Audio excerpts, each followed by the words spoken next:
Welcome to Behind the Line, the podcast where you'll get untold stories from first responders and military veterans. I'm Tim Hagman. I'll be your host. My guest today is Dr. Chris Ullman. Dr. Chris is a veteran of the Vietnam War. In our third hour of sitting cross-legged, Tom Bellinato, my teammate, leaned close to me to whisper that he needed to stretch out his cramping legs. The horizon light was blocked by the head of an NVA sapper that was less than a foot from Tom's face. Sappers had been used by the NVA for years. They are soldiers who paint themselves black and slowly crawl into a position inside a wire, a perimeter, or LZ to cause the maximum amount of damage with satchel charges or gunfire. Tom immediately unholstered his .45 and fired his weapon into the sapper lying inches from him. Tom emptied the entire weapon, but because the sapper was so close, Tom's outstretched arm actually shot into the ground on the other side of the sapper. The sapper fired off a burst from his AK-47, then jumped up and sprinted off before anyone could respond. His burst had hit one of our men. We were told we wouldn't be getting rescued until the next day. At that time, a certain fear started to creep in. We later learned that our soldier who had been shot sustained an AK-47 bullet wound that had traveled up through his foot, shattering his ankle and exiting out his calf. The soldier was Sergeant Holloway, the man leading the mission. None of us knew he was the one shot. He didn't want the rest of us to know during our stand because he didn't want us to panic. The only two who knew were Greeley and Terry. He was now on the verge of collapse and losing consciousness. That was an excerpt from a story written by Dr. Chris about an incident that occurred while he was in Vietnam, and is titled "Jumped the Route." Dr. Chris is a veteran of the United States Army. He's a recipient of a Good Conduct Medal, Vietnam Campaign Medals, and is a recipient of one Purple Heart. So with that, Dr. Chris, welcome to the Behind the Line podcast. Good to be here. Thank you. How are you doing today? I'm doing really well. Well, it's great to have you here. We go back a long way. Yes, we do. And I really am appreciative that you took the time to spend some time with us today and to share some stories about your time while serving in Vietnam. So thank you. You're welcome. So, but before we get to that, let's some background of you. Where did you grow up, and tell us about your family. I grew up in Oklahoma. I was born in Texas, raised in Tulsa. Catholic education from a big Catholic family, 6 kids. We all went to Catholic school. Went to an all-boys school for the last 5 years of high school, 5 years of schooling. And it really was a perfect setup for the military because there's a profound respect that you get for authority, for adults. And so I had no problem in the service when somebody who had more stripes and was older telling me what to do. And so it worked out perfectly. I remember in basic training, I was there with guys that were PhDs from universities nearby, and they started crying when they got yelled at. And I was like, yeah. And so I ended up going in. The summer I went in, I hitchhiked around the entire country, kind of knew I was going to go into the service because I didn't want to go to college. Ended up going to the Monterey Pop Festival, saw Jimi Hendrix, Big Brother and the Holding Company, Janis Joplin, the Mamas and the Papas. It was insane. People were smoking weed. It was the first time I ever smelled that. And there was these guys walking around the fairgrounds in cut-off blue jean jackets, and I thought they were from a Catholic school because it said angels on one side of it, and the other side was Hell's Angels. So I was such a hayseed, I didn't understand it. What year was that? 67. Okay. 67. Nobody ever heard of Jimi Hendrix, and The Who was there as well, or them. That was our first time in America. I came back home in August, registered, I went down to the selective service and said, I'm volunteering for the draft. and a woman tried to talk me out of it. She goes, no, you want to go home. You don't want to do this. I went, no, I don't want to go to college. I'm ready to go in. She goes, no, you really don't. And I said, yeah, I really want to do it. On the way out, I stopped by a recruiter's office, and I said what I just done. He got super angry because I could have signed up with him and he would have got a credit for it. I go, what do you think's going to happen? He goes, you're going to go to basic training and then advanced infantry training. They're going to send you to Vietnam. You're going to get killed. And I go, how old were you? I'm 18. Wow. And of course, I'm just an idiot and you can't tell me anything. I go, wait a minute. I go to a Catholic all boys school. They're not going to make me an officer. He was so exercised that he almost threw me out of the office physically. Wow. Yeah. Wow. So you get called up? I get called up, go to Fort Polk, Louisiana, stay basic, do advanced infantry training, and they're getting ready to send me off to Vietnam. Except they send me to an NCO school in Fort Benning, Georgia. And it was called Instant NCOs. It was a 12-week course. And I got really lucky because there is where I trained with the Rangers up in the Georgia mountains. I learned how to call in artillery. I learned the basics of running radios and stuff, and that came in crucial for me when I got in Vietnam. I dropped out though before graduation because one of the guys said they're not getting a real great reception in Vietnam from the ground troops that were there. Is it because instant NCO? Because they come in and they're like giving orders. They don't know what they're doing. And there was a lot of hostility towards those guys. I just wanted the training. Right. And so I got what I wanted and left the school in June or July. And then in August was on a plane for Cam Ranh Bay in Vietnam. So what was your MOS, your military occupational? 11B40, infantry. That's what it was. Okay. Ground and pound, right. Got it.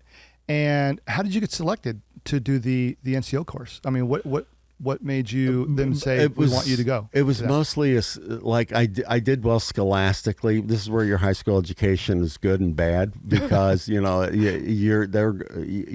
amongst a lot of people that aren't doing very well in school or barely graduated. Right. And I got a really solid education. So I was able to scholastically do well on these tests. Not that I showed any great leadership quality or anything, but they needed bodies to fill these slots. And yeah. So you got it and then got the training you wanted. I got the training I wanted, then went over. They sat in Cam Ranh Bay till they found the unit. I was assigned to the 173rd Airborne in the Central Highlands outside of Bon Cay. It was called Camp Radcliffe. In Camp Radcliffe at the 173rd, I can tell you a funny story about that too. It was the 1st of the 50th Infantry Brigade, and that's what I was assigned to. The 173rd, as the story goes, Camp Radcliffe was settled by the 1st Air Cav, and they had a big patch on the hill. Big patch, I mean like 60 feet long, 30 or 40 feet wide. And when the 173rd came in, they painted over it because they're now running the LZ. Yeah. First Air Cav General, they moved up to Bong Song, he calls up the old man and he says, hey, we lost some guys doing that, this, that, and the other thing, and we'd really like that patch put back to the First Air Cav. And the old man for the 173rd says, I hear you. We lost guys too. Our hearts go out to you. We know the sacrifice, but we're here now, and it's a point of pride. 2 nights later, dead of night, 6 helicopters show up, hover over the thing, drop down 12 guys with paint buckets, and they put the First Air Cav back on. Oh, wow. Because I kept asking them when I got there, the First Air Cav was up there. I go, why isn't, and that's why. Oh, interesting. Because they painted and they just said, we're not going to change it. So it went back to Air Cav and it stayed. A lot of Air Cav. competition amongst the ranks. Yeah. Friendly competition. Yeah. Yeah. You get it. Okay, so let's jump ahead. I mean, I read a little bit from your story on Jump the Route. There's so much more to that story. Well, the setup to the story is what's interesting.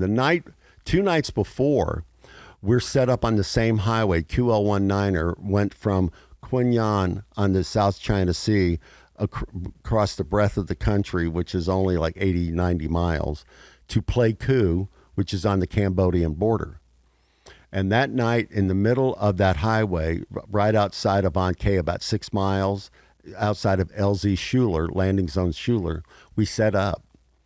And in the middle of the night, we're watching the road, and these 2 guys are walking down the road with their hands slung over their rifles so you can hear them talking. That is such an odd thing to have happen in a war zone. They were just nice and casually Because walking. I turn to Bellinato again, and I say to him, what is Greeley and Holloway doing walking on the road? And he looks at me like I have a couple of heads, and he goes, that's not them. It's a slang term for the enemy. And so we open up on them, and we one guy runs to in front of the fire. He makes it all the way to a pipe, a gas pipe that we shoot, and he gets lost there. But the other guy ends up in a ditch, and he's been hit 2 or 3 times. And the entire night, we're hearing Chu Hoi. Chu Hoi was a program the Vietnamese had that if you voluntarily surrendered your weapon, they would give you 20 acres of land and you'd be okay. So this guy's yelling Chu Hoi like, I'm surrendering, but it's too late once you get shot. Right. We pick him up the next morning, and it turns out he is not Viet Cong. He's a North Vietnamese Army regular. Nobody had ever gotten that. It was a prize, and he was a lieutenant, an officer. Wow.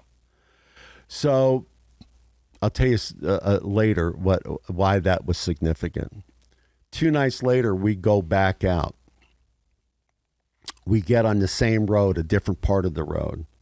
And that's where the story that you were telling opens up. We're sitting cross-legged. We're watching the highway. It's in a triangle. The base of the triangle is facing the road.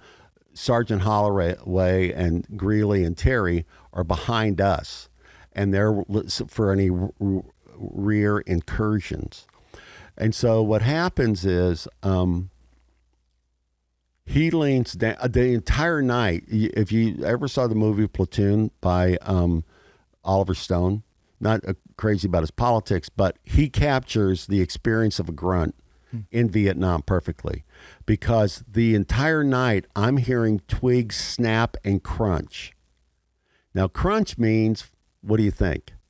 Maybe somebody's walking. Somebody is leaning on that. A snap is the wind, and it was a windy night. So I'm turning to Tom. I go, are you hearing that? He goes, yeah, I'm not. It's just the wind, right? But guess what? There's a zapper off to my left. There's one off to my right, but Tommy is between me and him. We probably had 6 to 7 of these guys. Wow. What we found out later is there was a bounty for us that had gone throughout the Central Highlands, throughout the NVA, because nobody had ever captured an NVA officer. So we had an unknown number of guys, and the only reason I know we had a bunch is because when the sun came up and we went back out to check our site, there was blood trails all over the place. Oh, wow. Where guys had been hit and been dragged off, either been killed and so we were, knock on wood, I mean, we were lucky that for sure. we got out of there, and that Sergeant Holloway he was in the hospital for 100 days. Almost, he had to talk those guys out of taking his leg. It was that mangled. So let's go back real quick. Go ahead. Because I know I touched on it in the story, but in your words, what did Bellinato do? I mean, when he fired off his rounds, Tommy, saw the guy, and then Holloway got shot. What happens is he leans into me to say, I'm going to stretch out. And okay. And I'm, because I'm a little hyper, and he's, oh, you're going to be okay. I went, yeah.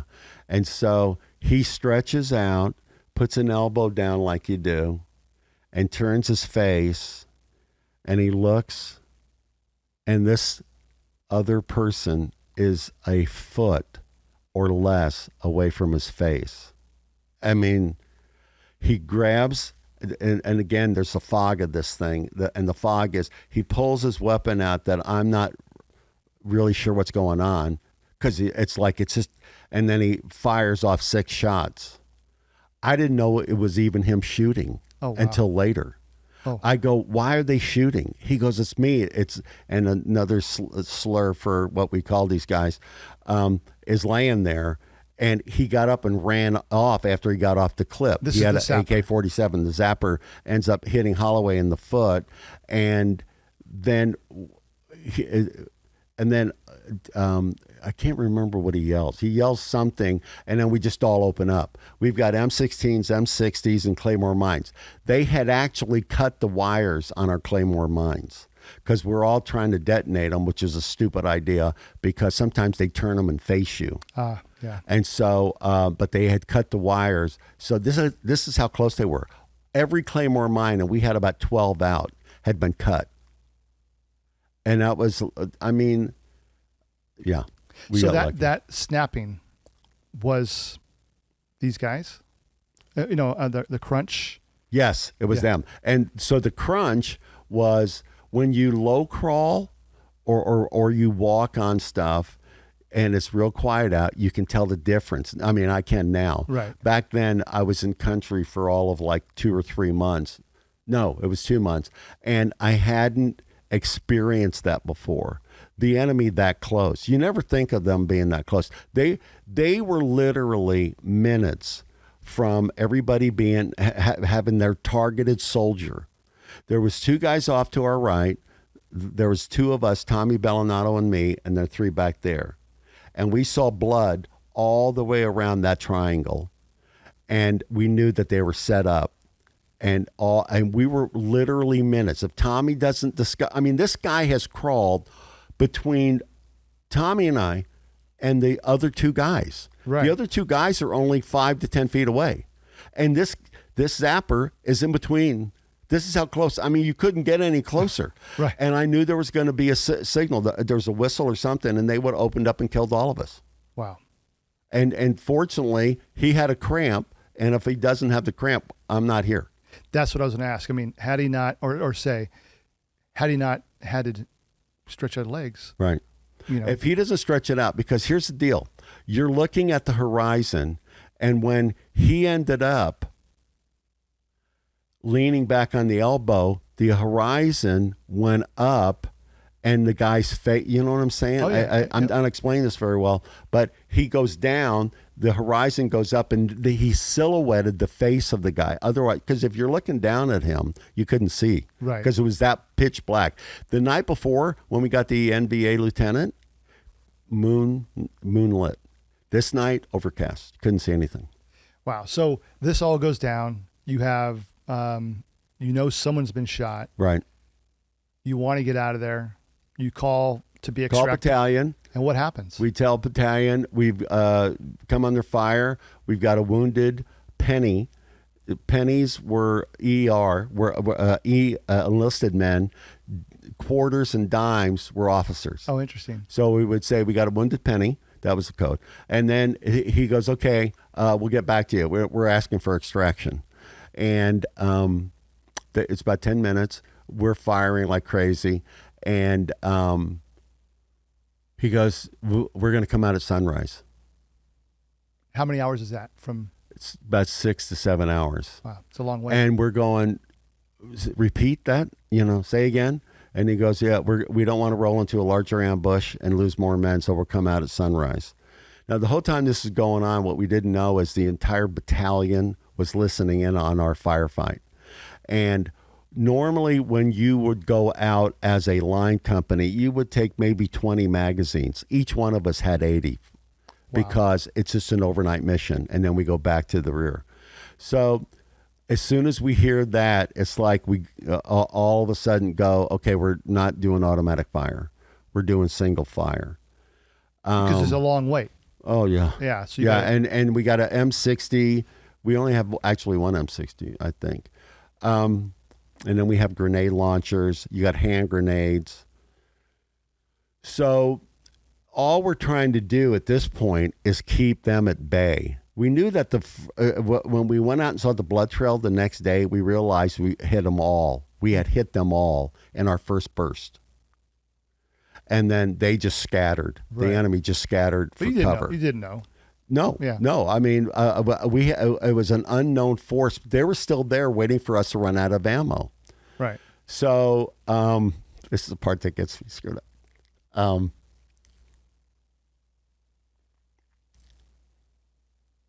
At about 4:30, we hear something about break. And the major had said to us, we're coming out at daybreak. So we hear daybreak. I'm hearing break, and I didn't catch the first part of it. And I'm asking Bellinotto, because we have a radio, and they have a radio behind us. And he says, somebody's yelling daybreak. And then the next thing you hear are tracks.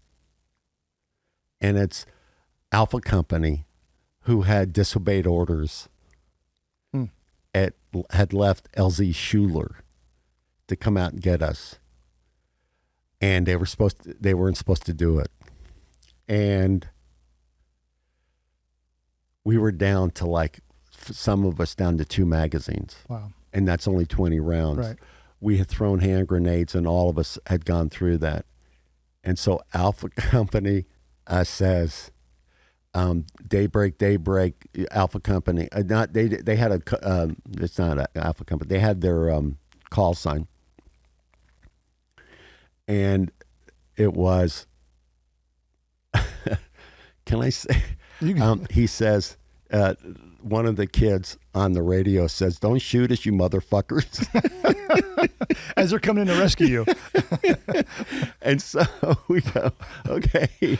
And we didn't say okay, but you know, it's like they show up, and at that time there's headlights on these things, and they hit the floods on it. And we're loading in our stuff as fast as we can.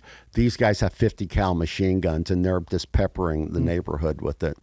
And by the way, we're way out in the sticks. There's nothing near us. Right. We're literally miles from any hamlets or villages. And then I turn around because Tommy punches me, and I turn around, and there's 2 guys doing a dead man carry, or whatever they call it, when with this guy walking up, that, and we figure that's the guy who's been shot, and it's not till then that we know it's Holloway. And he's your sergeant.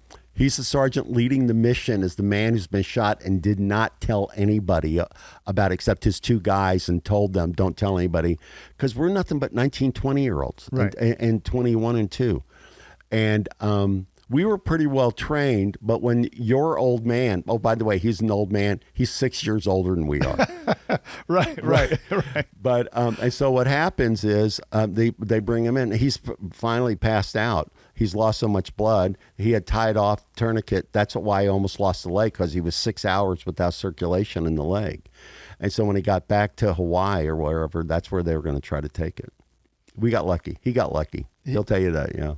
So you got some guys disobeying orders to say, we're going in to rescue our guys. Yeah. You have Sergeant Holloway, the leader of this mission, who's been shot. Right. Obviously in a lot of pain, losing blood.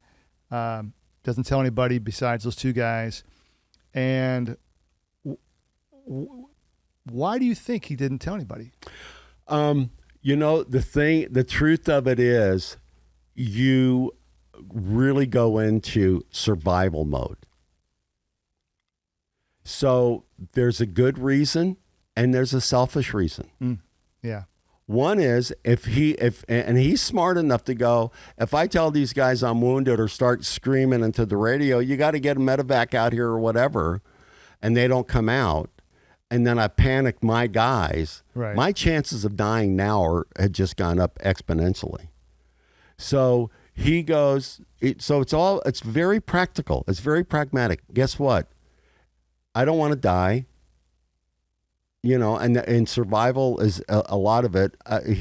Not that he's putting us all first, Right. but he goes, I don't want to die. What's the best thing? And thank God that he thought that way, because the best thing was, don't tell these guys who might panic, because we had one guy who actually panic, and his guy was trying to calm him down. So if you've got that kind of chaos, because I've been through every firefight I was in, and I've been in 80 of them, somebody panics and does something stupid. Right. And so it can cost people their lives and happen and when it happens, and it can cost a lot of people their lives. So you're just trying to marginalize all that stuff. Yeah, I mean, and I get that, and people react differently. Oh yeah. So real quick, and we'll get back to the story, because I want to bring something up, but when you say people react differently when the bullets start flying, what are some of the reactions you Well, witnessed?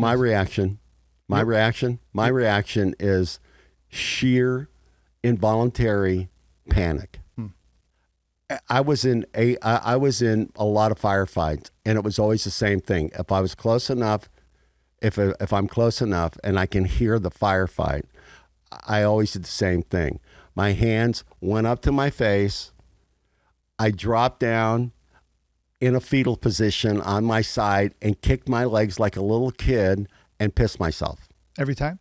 Every frickin' time it happened. It's just an involuntary thing for me. And what felt like it was 10 minutes was like a second and a half. Right. Because in one of the things that we were on the LZ Carroll. And again, we were right next to the enemy, didn't know it. We were separated by a row of grass. And they have AK-47s. AK-47s sound so much louder than M16s. M16s are more muffled. Right. AK-47s are like two boards. I wish I could imitate the sound for you. Slapping together, and it's just really loud. And so when you're next to that, and you're not expecting it, of course, boom, fall on the ground, piss myself. And then my guy, he has an M60 machine gun belt fed. I'm trying to get him. He's still frozen. I've been with enough guys in combat at that time that I could kind of sense who was going to panic, right, freeze. You have to get everybody moving. And I don't mean running. You have to get them on their gun, because their hands freeze. Everything freezes in your first initial encounter is what I felt. If that happens, you're slapping them, kicking them, or yelling at them to try to get them out of it. And for the first ones, they always did the same thing. Let me stay here. Let me work. You know what I mean? Sure. And it's like you're going, no, you can't do that. You got to get up and move. You got to get your weapon. I mean, I saw guys drop their weapon and wouldn't pick it up. I mean, they were just clinching it to themselves. Their arms to themselves. I'll tell you something that fucks your head up is when you hear kids calling their mom. Yeah. When you hear kids calling their mom, they're not hit. They're just calling mom. And it's because it's like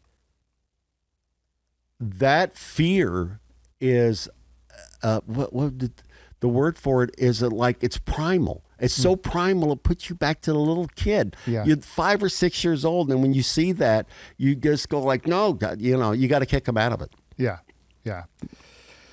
Wow. I don't know how cops do it. I mean, honestly, I really don't. If you get shot at one time, that would be me going desperate duty. I don't need that. Put me on the desk. Yeah. I mean, it's no, it's no fun. So let me go back to your story. Sure. So, which I didn't read at the very beginning, but it is part of Jump the Route. So let me just read it now. Referring to Tom Bellinato. You say in your story, Tom Bellinato said, "We're going to get through this. There are many ways people feel love, warmth, and acceptance. But to this day, I have never been flooded with such an overwhelming tsunami of affection for another person as I did in that instant." So Tom Bellinato, when he said, "We're going to get through this," that meant a lot to you.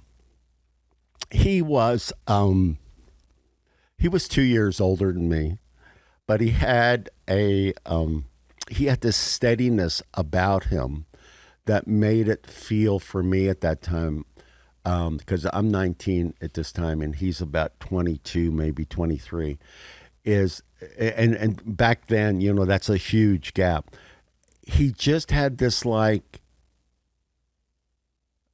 hey, stupid, listen to me. And that was like what I needed. It's like, hey, do what I tell you.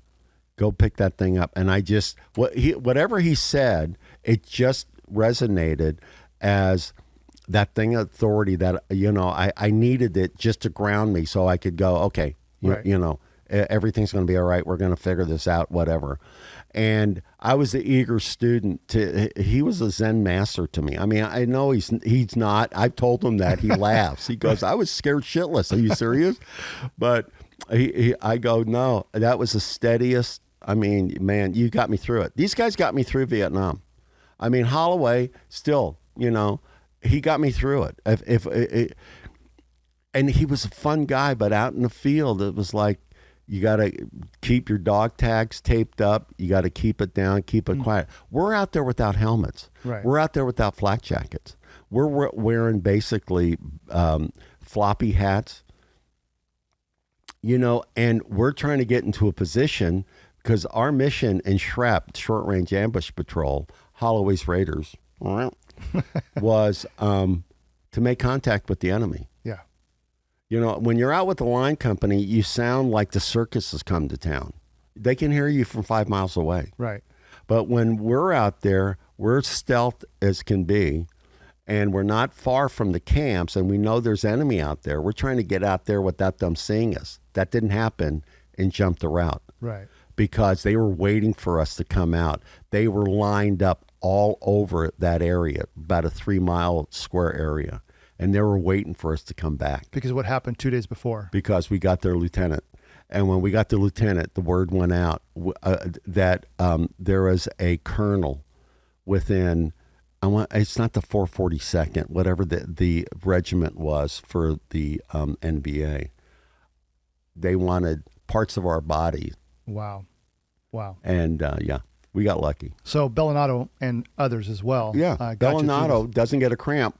We're dead. Yeah. This is the weird part of the $1 million experience. I told you this. A buddy of mine that was there, he says combat, being in a war zone is $1 million experience you wouldn't pay a nickel for. Yeah. I mean, you get nothing like that anywhere else. Yeah. The rush of emotion for each other, the camaraderie, like super enraged, out of control anger. I mean, all of it. Like in seconds, you can be going back and forth. Yeah. Well, you guys got out of there safely. Yeah. And Holloway saved his leg, his foot. He went on to become, I think, what is it, Sergeant Major, the top? Is that the top? I'm not sure, but I hear that term a lot, so it's up there. Well, Sergeant Major is the Beatles, but yeah, I think he got to the very, very top of the NCO. Oh, yeah, I think you're right. The rank, because there's first sergeant, then there's Sergeant Major, I think, and I can't remember all the stars. Wow, so he was a career guy. He was a career guy, stayed in for 30 years. Wow. He had been in Vietnam before. This is the crazy part. Before I was there 68 to 69, he was there like in 66 or something, and with somebody else. I mean, he was the one who came up with Short Range Ambush Patrol. He sold to the colonel on it and then tried to recruit it. I was getting burned out on a line company because I didn't like the way it was run. Yeah. So somebody said, hey, there's this like elite unit. Maybe you ought to sign up for that. So I signed up for that. And when he got taken out, though, I left. I became a battalion RTO for a couple of months. What is it? What is RTO? Radio telephone operator. Okay. RTO. And I was doing that and working with the colonel and hated it after really a few weeks because it was more spit and polish. When you're out in the field in the combat units, it's like we all have each other's back. And even though I'm your lieutenant, You know what I mean? I'll take the garbage out. Well, Right. not Yeah, you roll your sleeves up. Yeah, Yeah. You never go pull rank. Right. Back in the rear, you pull rank all the time. So it wasn't until SRAP, which I had left but still was formed, moved into LZ Carroll, which was a finger of land out in the middle of this massive lake. It was like 4 square miles. It wasn't Lake Superior. And this is where we're dressed like we're on Gilligan's Island. Yeah. Yeah, I've sent you that picture. Yeah. And we would go out and sweep. Do you want to hear about the mission? The one. Which one? Yeah, this is great. Well, so what happens is we do the sweep out to this village, and we do this every few days. Look for weapons. Don't find any weapons. Get back on our rubber rafts, 3 of them, 4 or 5 guys on each raft. We go out 300 or 400 yards, and they open up on us.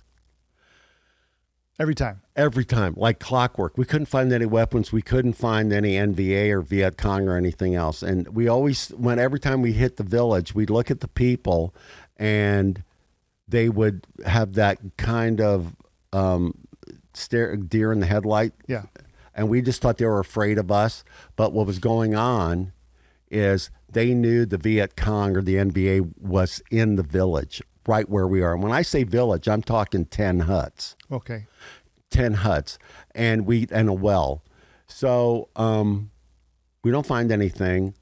We get out. They open up on us. When they shoot at our rubber rafts, we actually all jump in the water. The rafts take off like cows in a pasture. Right. It's so slow we can swim after them and get them. So Lieutenant Parsley says, okay, here's what we're doing. We're going to go in on the 3 rafts. We're going to have a guy on the bottom of each raft. When all the guys on the rafts, on the side of the rafts, go into the village, you 3 guys are going to come out. Ullman, you're going to run the mission. So we get out after they get out, and we get in the grass. This is elephant grass outside the village. When you say elephant grass, how tall is that? It's like maybe 7 feet. Okay. Sometimes. They sweep the village for an hour and a half, 45, get back in the rafts, take off, and then they open up with AK-47s, and the AK-47s are 3 to 5 feet from us, and it's the grass between us and them. I immediately collapse, piss myself, and then get myself back together. Don't stand up, but kneel up, and I unload my M16. These guys take off running. I'm shooting over their head. They're that close. Wow. My machine gunner, the M60 Roadrunner, and Roadrunner because he had a Roadrunner tattoo is what I call him. I'm trying to get him to shoot. He goes, no. And then I try to get him to go with us. And then he goes, no, I'll lay down fire for you. And I went, no, God. So I'm picking up his gun. I'm grabbing him. I'm kicking him. So we run after them. What happens is we end up in the middle of the village. We get pinned down, the 3 of us, before we leave that spot, though, the guys get back in the raft and they start shooting at us. Oh. Our own guys, friendly fire, and we got to get on the horn and say, hey, hold your fire. So they stop, but they start motoring back. The 3 Vietnamese that were shooting, they're taking off running. They get out about 150 yards, and they start shooting back at the village, and we're trying to minimize anybody getting hit. So the guy that was freaked out, what did I call him? Roadrunner? Roadrunner. Roadrunner gets his act together and goes and grabs an 8-year-old kid who's in the line of fire and pulls him down and keeps him, lays his body on top of him so he doesn't get hit. We then, but that gives these 3 guys, the Vietnamese, more time. So they end up getting across this rice paddy. We're on one side of the rice paddy. Roadrunner, me, and McLaughlin, or whatever his name is. I can't remember. We are, I've got my hand on the M60 because, like I told you before, when you get shot at and you get scared, you become enraged. Right. And that's what he was. Roadrunner was enraged at this point. And he's going, and I'm going, no, you got to hold it down, because guess what's in the middle of the rice paddy? A family. It's a woman, her parents, and 2 of her kids. And they're laying in the mud trying not to get hit. And the enemy is on the other side shooting kind of at us, but trying to hit them, because they know if they hit one of them, we're going to stop and try to take care of them. Render aid. So what happens is the woman gets shot. Here's what happens. Roadrunner, I've got the hand on this. McLaughlin says, I'm going to run the tree line, and I think I can get a better hit at those guys and have the family out of the way of fire. So I turned to talk to him, and I've taken the hand off the M60, which he thinks is the sign to open up. And somehow either he hits them or the Vietnamese hit him. But it doesn't make any difference. We got to render aid. So McLaughlin tears off, and he runs out into the paddy to grab this woman's arm. Mama San and Papa San are pissed off, and they're like thinking he's going to do something to her. He's just trying to stop the bleeding. Our guys that were on the rubber rafts are now starting to come back. We're doing fire at the Vietnamese, but they've gone too far.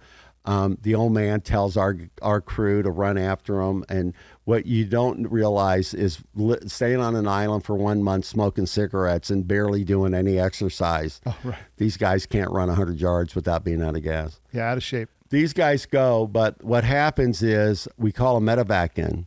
The medevac shows up, and we're trying to get her on the medevac. Papa San is taking Mickey Mantle swings at McLaughlin. I wish I could remember his name. It's not McLaughlin. And Mama San is doing the same with me. So he grabs Papa San and shoves him onto the helicopter. So I go, great idea. I grab Mama San, I shove her on the helicopter, because they're holding on to her, not wanting her to get on. Got it. Because there was a whole problem when anybody went to the rear because of the problems with the national police from South Vietnam. We grab the kids, we put the kids on, and the last person on is a woman who's been shot, and we get her on. And so the warrant officer who's flying it says, I'm not taking them. So I look at the gunner, I go, is this too much weight? He goes, no. I go, yeah, you are taking them. And then our medic was there, and he says, yeah, you're taking them because she's going to bleed to death, and they're not going to let her go. And I go to the guy, I go, yeah, you're going to fucking take them. And he goes, what's your name, troop? And I said, so I backed up, I saluted them, and I said, Ullman, you fucking asshole. Pardon my language. And then he goes, I'm going to have you brought up on charges. This is all while you're in the guy's like, this is what my life with warrant officers. So he takes off and peels off. Roadrunner has a pack of cigarettes. He goes, you guys want to smoke? So, they're gone. The enemy's gone. We're all sitting there. And the fatigue that sets in right at the end of this is like, you're out of it. So we're smoking a cigarette, and he says, Ullman, he goes, he's going to bring you up on charges. And I go,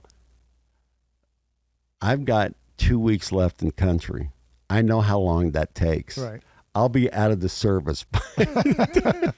And by the way, fuck him, right? Yeah. Yeah. We got lucky. We got really lucky. Yeah. Well, good deal. So before we wrap up here, I know, and I mentioned it early on, you are a recipient of a Purple Heart. Yes. What happened with that? I got actually wounded 3 times. We had a sergeant, a first sergeant, who was like, you didn't lose an arm. Why are you going to get a Purple Heart? So I got hit with shrapnel, which is when like a hand grenade goes off, that metal that hits you, or when a mortar comes in. I got mortared a couple of times, and so it would hit, and you're wounded, and even though I wasn't disabled, right, you're still picking this stuff out forever. And when you get hit with shrapnel, it's like somebody threw white hot coals or white hot metal at you. So it burns. So then he's going, no, I'm not giving you a Purple Heart. Put in for a Purple Heart. What are you? You didn't lose it. And, you know, he was a hard ass, which is fine. But then I had my eardrum blown out, and I'm at the doctor, the medics at the rear, the hospital, and there's blood coming out of my ear, like down my neck. One of them put me in for it. I go, I didn't lose an ear. Right. I'm not going to get it. So I went, okay. So, yeah. Well, good deal. Yeah. It's amazing going back to that warrant officer. There's some very important things that needed to get done, and he's arguing with you about bringing you up on charges at that time. He didn't want to take he didn't want to take them back. And he was, and I knew this guy. Not friends, but I knew him from the rear when I was at battalion RTO. But yeah, it's crazy sometimes. Well, you know, you obviously served your country. You paid a heavy price. You witnessed a lot at a young age, as many, you know, the brave men and women in the military do even today. But, you know, going back to Vietnam. So, I mean, I you know, there's so many people in the world who are grateful and thankful for what, you know, our soldiers, our Marines, our airmen do. The sacrifices,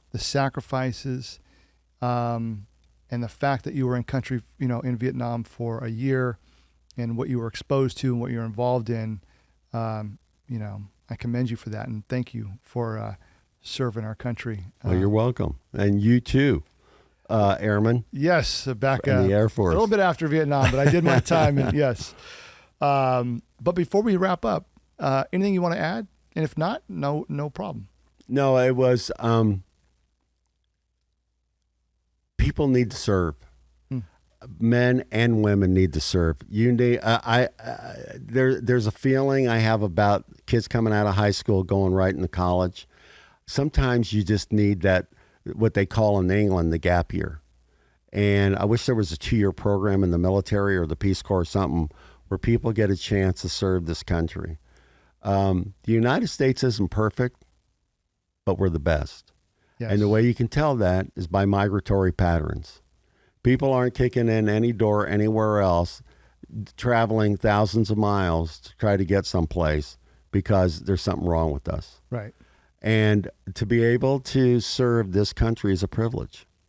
And you talk to anybody who's done it, and they'll tell you that. There's a lot of complaining, but there's a lot of pride. No, thank you very much. It was a pleasure. Yeah, Dr. Chris, appreciate it, man. Thank you. All right. Thanks for listening to today's episode. If you like the show, please follow and subscribe wherever you listen to podcasts. For the show notes from each episode, visit behindthelinepod.com. If you want to support the show and hear more from our first responders and military veterans, head over to patreon.com/behindtheline. I'll see you on the next one.